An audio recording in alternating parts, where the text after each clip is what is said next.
Le président de la République, président élu, reçoit un message de félicitations du président américain Joe Biden.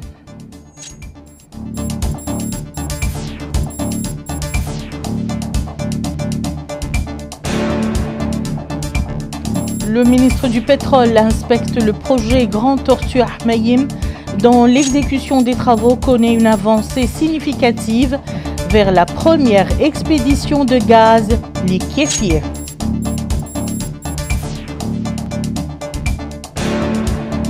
Vaste opération d'évacuation des eaux de pluie des axes routiers de Nouakchott.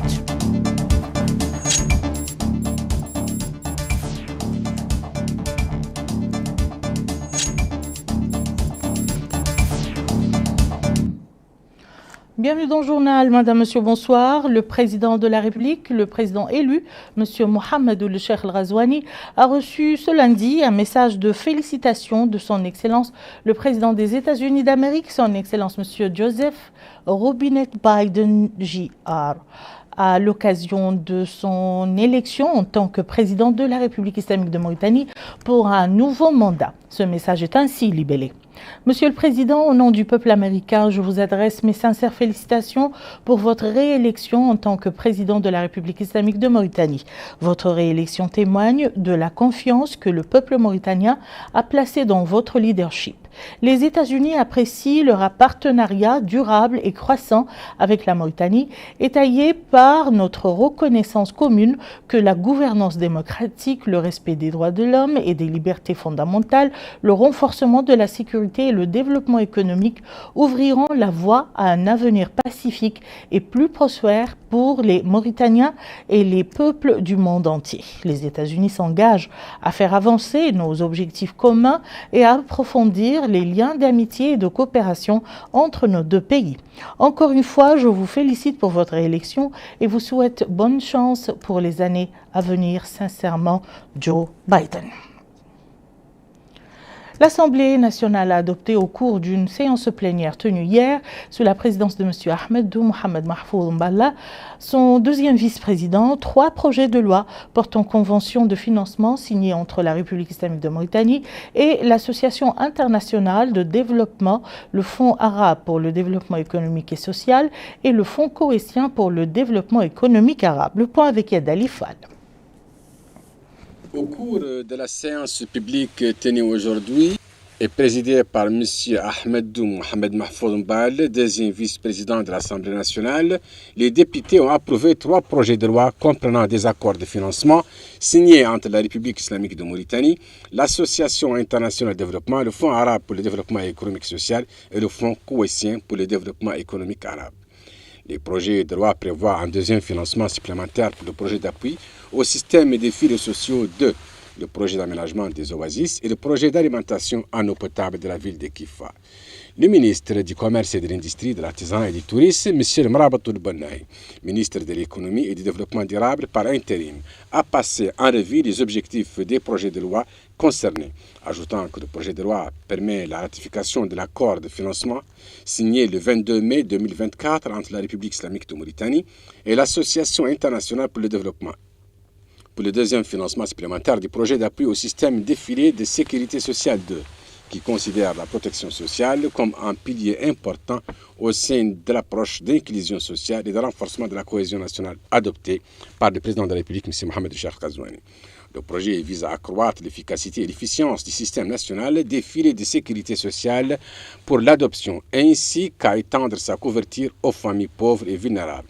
Car, a dit le ministre, il comprend la mise à jour de l'amélioration de la base des données des registres sociaux, améliorer l'intégration économique et sociale des familles les plus pauvres en élargissant le cercle d'intervention du Programme national de transfert monétaire TECAFOUL, en plus de soutenir le système de réponse aux chocs pour les familles touchées par les effets climatique. Quant au projet de loi permettant la ratification de l'accord de prêt affecté au financement du projet de développement des oasis, signé le 22 mai 2024 au Caire entre le gouvernement de la République islamique de Mauritanie et le Fonds arabe de développement économique et social, financement supplémentaire, a dit le ministre. Il a déclaré que le projet de loi vise à adopter un certain nombre d'oasis en plus d'achever la mise en œuvre d'un certain nombre de réseaux d'irrigation réalisés dans le cadre des prêts du Fonds arabe, les prêts initiaux, qui sont nécessaires pour achever tous les éléments du projet et atteindre ces objectifs, ainsi que préserver les sols dans les zones oasiennes et augmenter la capacité d'absorption des installations de conservation.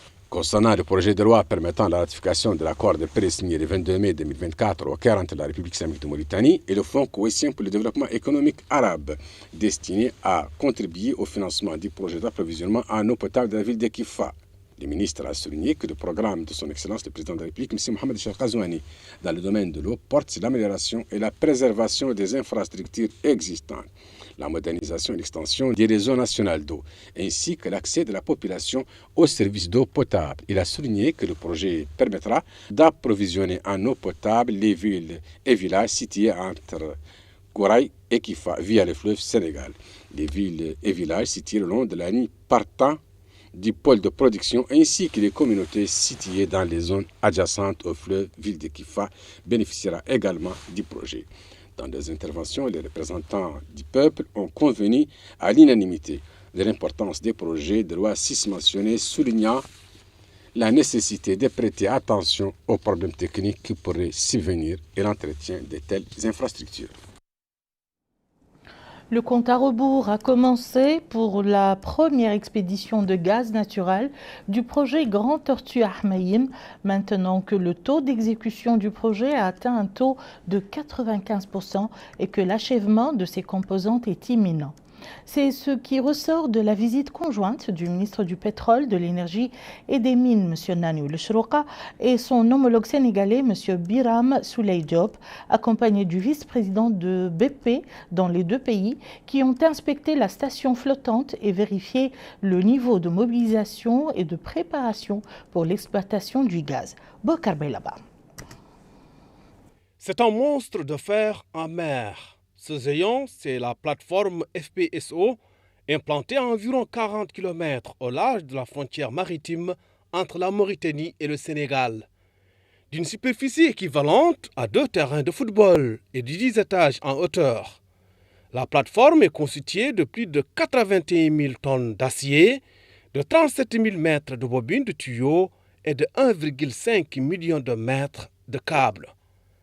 D'ailleurs, c'est cette structure FPSO du Grand Tortue Ahmeyim qui a accueilli le ministre du Pétrole, des Mines et de l'Énergie, Nani Ould Chrouqa, et son homologue sénégalais en charge de ces mêmes secteurs, Biram Souleye Diop, dans le cadre du suivi de la mise en œuvre de ce projet d'exploitation gazière. Cette visite de terrain s'inscrit dans le cadre du suivi du programme de développement du champ gazier conjoint entre la Mauritanie et le Sénégal, développé en partenariat avec les sociétés britanniques British Petroleum et américaines Cosmos Energy. Lors de cette visite, le ministre du Pétrole, des Mines et de l'Énergie, Nani Ould Chrouqa, a annoncé l'achèvement des composants du projet Ahmeyim. Il a déclaré que le taux de réalisation du projet a atteint 95%, soulignant l'imminence de la première expédition de gaz, un événement très attendu. Et il a rappelé que la Mauritanie et le Sénégal travaillent ensemble avec tous les partenaires pour atteindre l'objectif du projet de produire 2,3 millions de tonnes de gaz naturel liquéfié par an pendant plus de 20 ans. La principale fonction de la plateforme FPSO est de purifier le gaz, d'en retirer l'eau, le pétrole et les impuretés et de le stocker avant qu'il ne soit acheminé par gazoduc sous la mer jusqu'à la plateforme de liquéfaction située à 10 km au large. L'arrivée du FPSO à son emplacement définitif constitue une étape importante dans le développement du projet gazier GTA, puisqu'il s'agit du 4e et dernier maillon nécessaire pour compléter les installations de production de la première phase du projet. Ensemble, la Mauritanie et le Sénégal sont engagés à créer un héritage durable qui soutient les communautés et le développement économique à long terme, tout en donnant aux personnes les moyens d'agir et en contribuant à créer un avenir autosuffisant. Et les deux pays sont conscients de l'importance stratégique de ce projet, eu égard à sa contribution attendue au développement économique et social.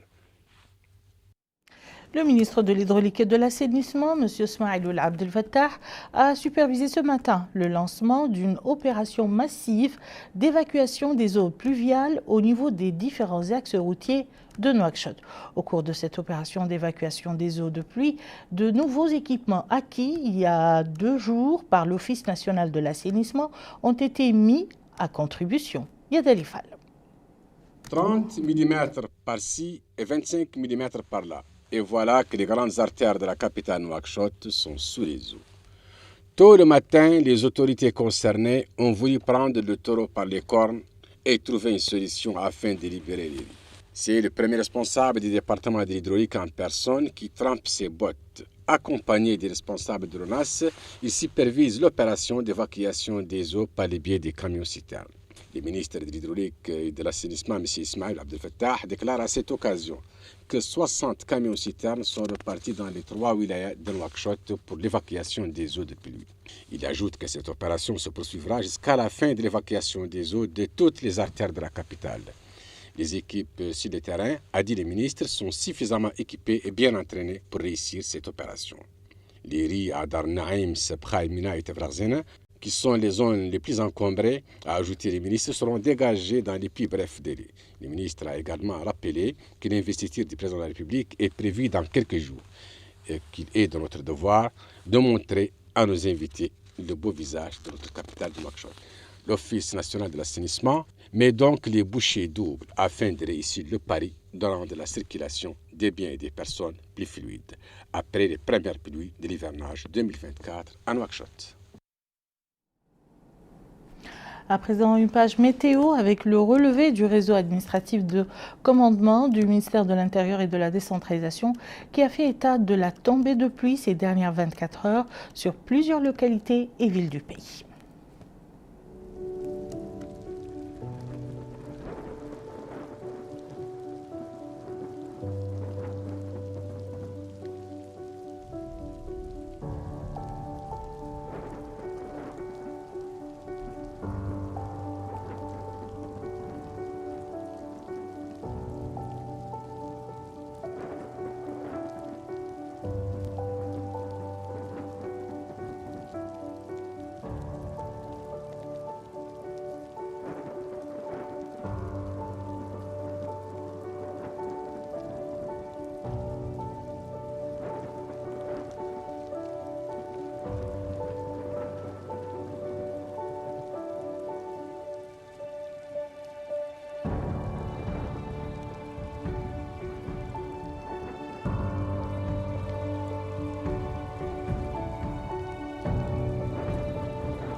La commission technique chargée du suivi des travaux du comité ministériel de gestion des situations d'urgence a fait état dans son bulletin publié aujourd'hui jeudi de dégâts matériels survenus dans les wilayas du Houd Sharqi, de la Saba, du Gorgol et de Nouakchott suite aux pluies qui se sont abattues mercredi à jeudi l'aube.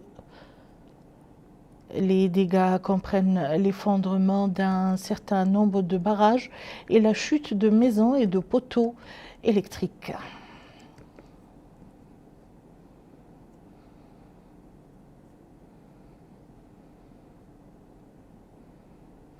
Le secrétaire général du ministère de l'Agriculture, Ahmed Salem Ould Arbi, a supervisé ce matin à l'ancien aéroport à la cérémonie d'envoi de 645 tonnes de semences de diverses spéculations agricoles et de 300 charrues mécaniques pour soutenir l'agriculture pluviale dans le cadre de la campagne agricole pour la saison 2024-2025. Moussa Ndiaye. Cette cérémonie périodique de transport des semences traditionnelles aux wilayas de production vient concrétiser les actions du gouvernement pour accompagner les agriculteurs et producteurs. L'objectif est pour renforcer les activités des uns et des autres pour la réussite de toutes les campagnes agricoles en Mauritanie. Ces camions portent les premières quantités de semences traditionnelles destinées aux agriculteurs des zones de production pluviale et de culture des légumes. Faisant face à la presse pour expliquer l'importance de cette opération, le secrétaire général du ministère de l'Agriculture, M. Ahmed Salem Ould Arbi, a confirmé l'importance qu'accorde son Excellence le président de la République, M. Mohamed Ould Ghazouani, aux agriculteurs traditionnels, tout en mettant l'accent sur la réussite des différents programmes du gouvernement qui, dit-il, vient à point nommé pour accompagner les différents producteurs agricoles du pays. Il a ajouté que l'opération de transport des semences traditionnelles aux zones concernées n'est qu'un encouragement du secteur de l'agriculture pour permettre aux agriculteurs d'atteindre leurs objectifs, notamment dans le domaine de l'autosuffisance alimentaire. Au Centre national d'élite anti-acrédienne, le secrétaire général du ministère de l'Agriculture, M. Ahmed Salem Ould Arbi, s'est informé sur les différents équipements agricoles déjà disponibles pour cette année. L'objectif est d'évaluer leur capacité pour soutenir les agriculteurs locaux dans leurs activités. Le secrétaire général du ministère de l'Environnement, M. Mohamed Mustafa Ould Abdi Ould Jid, a supervisé aujourd'hui à Nouakchott le lancement du projet de développement du système intégré de valorisation du capital naturel dans les zones arides en Mauritanie, financé par le Fonds pour l'environnement mondial et mis en œuvre par l'Union internationale pour la conservation de la nature. Moussa Ndiaye toujours. Financé par les Fonds pour l'environnement mondial et mis en œuvre par l'Union internationale pour la conservation de la nature, IUCN, le lancement du projet de développement du système intégré pour promouvoir le capital naturel dans 3 wilayas du nord du pays, qui sont Adrar, Inchiri et Dakhlet Nouadhibou, permettra aux acteurs de l'environnement de renforcer des moyens de subsistance des communautés rurales dans les 3 wilayas du Nord. Dans une allocution qu'il a prononcée à cette occasion, le secrétaire général du ministère de l'Environnement, M. Mohamed Mustafa Ould Abdi Ould Jid, a déclaré que ce projet aura un impact direct sur 181 545 personnes, dont 77 687 sont des femmes. Ces personnes sont identifiées dans les communes de Ain Taya et Meddah dans la wilaya de l'Adrar, Benishab et Mhajrat dans la wilaya de l'Inchiri et Boulenoir dans la wilaya de Dakhlet Nouadhibou. Lutter contre la dégradation des terres en Mauritanie et des écosystèmes dans les wilayas arides du pays, l'Union internationale pour la conservation de la nature, à travers sa représentation en Mauritanie, encourage le gouvernement mauritanien pour son soutien aux missions de l'organisation. Le projet proposé qui nous réunit aujourd'hui vise à lutter contre la dégradation des terres et des écosystèmes dans les régions arides de Mauritanie, notamment les wilayas de l'Adra, de l'Inchiri et de l'Akhlet Nouadhibou, à soutenir l'engagement de neutralité de la dégradation des terres de la Mauritanie et à mettre en place plusieurs pratiques et techniques pour aider les communautés à adopter des pratiques et stratégies de gestion intelligente des terres contre la sécheresse dans ces 3 wilayas. Mesdames et messieurs, les défis à intervenir dans les zones arides sont nombreux, ce qui démontre l'engagement de l'UICN à lutter contre la dégradation des terres et à promouvoir des pratiques durables pour la conservation de la nature. Ceci à travers son expérience, les outils et méthodologies spécifiques qu'elle a développés et qui seront utilisés et vulgarisés dans le cadre de ce projet. Pour le coordinateur national, M. Mohamed Mahmoud Sidine, a saisi cette occasion pour présenter un exposé technique sur le projet et les grands axes de ses interventions, notamment dans les 3 wilayas du nord du pays qui sont Adrar, Inchiri et Dakhlet Nouadhibou. Le projet de développement du système intégré de valorisation du capital naturel dans les 3 wilayas qui sont Adrar, Inchiri et Dakhlet Nouadhibou a une durée de 4 ans, avec une enveloppe financière considérable. Le parti Insaf a organisé hier à Nouakchott un colloque intitulé « La promotion du secteur agricole est un gage de sécurité alimentaire et un levier de développement économique ». Organisé en coopération avec le Centre africain d'études et de services médiatiques, le colloque a réuni un bon nombre de spécialistes dans le domaine agricole, l'occasion pour les conférenciers de discuter de la réalité de l'agriculture en Mauritanie et de l'importance des efforts déployés pour accroître la productivité et améliorer la qualité des produits agricoles. Les échanges et interventions ont également évoqué le danger de dépendre des autres pour assurer les besoins alimentaires du pays, saluant les progrès réalisés ces dernières années dans l'augmentation de la production, notamment celle du riz. L'Union des littéraires et écrivains mauritaniens a organisé hier à Nouakchott un colloque culturel intitulé « L'aspect de la littérature éloquente chez la famille El Haddar ».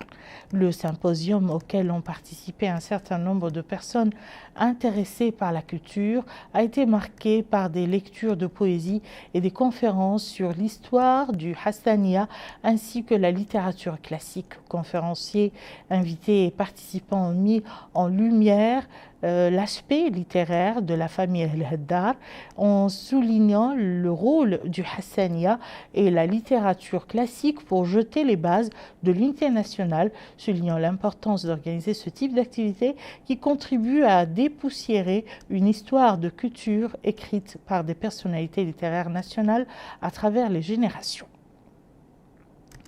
L'Association des cadres mauritaniens diplômés des universités, écoles et instituts marocains a organisé un colloque en partenariat avec le Centre marocain pour la diplomatie parallèle et le dialogue des civilisations intitulé « Perspectives des relations mauritano-marocaines ». L'occasion pour la présidente de l'association, Mme Tarbem Ta'amar, de souligner que l'objectif de ce colloque est de mettre en lumière les excellentes relations entre la Mauritanie et le Royaume du Maroc dans tous les domaines, notamment scientifiques et académiques. De son côté, M. Abdel Fattah El-Bellamchi, responsable du Centre marocain de diplomatie parallèle et de dialogue des civilisations, a salué les relations mauritaniennes-marocaines, soulignant qu'elles sont des relations historiques fondées sur de solides piliers spirituels et civilisationnels et de coopération bilatérale à tous les niveaux. Les différents intervenants ont souligné la profondeur des relations mauritano-marocaines et la nécessité d'aller de l'avant dans leur renforcement à travers les échanges culturels et scientifiques. Voilà qui met fin à ce journal. Je vous en rappelle les principales informations. Le président de la République, président élu, reçoit un message de félicitations du président américain Joe Biden.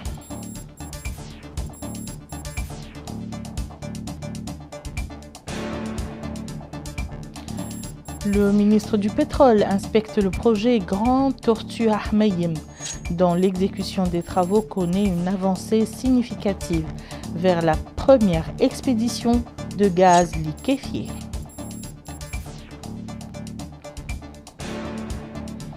Vaste opération d'évacuation des eaux de pluie des axes routiers de Nouakchott.